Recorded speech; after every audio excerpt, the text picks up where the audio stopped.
Hey everyone, Luke Shelton here in the mining city where the Butte Central football team is gearing up for Friday's home opener against Hamilton. And while it's only week 2, the Maroons have already exceeded their win total from last season.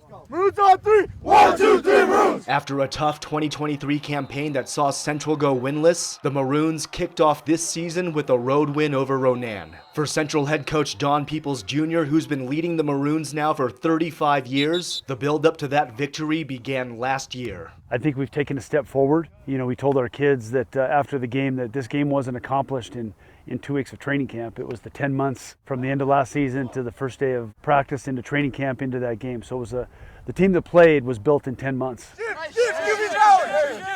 That's way better. And that rebuilding process started with junior Ryan Peoples, who succeeded Jack Keeley as the Maroons' starting quarterback. And after watching his team collect just one victory between his freshman and sophomore years, he knows that last week's win was a big deal for this program. It felt good. You know, I've grown up a Maroon my whole life. Always used to them win. The last couple of years we haven't won, so it's always good to get a W. You know, he's one of those kids that's been around football since he was, old enough to come to practice. He did a really good job in his first night out, and he's got to keep getting better, but I love his leadership and his command of the offense, and he just does a good job being our leader on the field.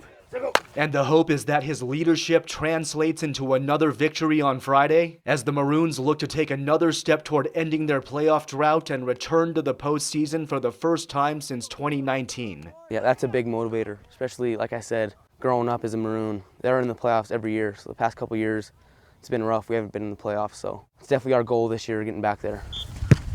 Nice punt, Eggs. And fulfilling that goal will, of course, come down to a week-by-week, game-by-game mindset. So we've got to fight, prepare hard every week, and Hamilton absolutely is going to come in extremely well coached and ready to play. Go! And the Maroons and Bronx kick off on Friday at 7 p.m. at Bob Green Field. In Butte, Luke Shelton, MTN Sports.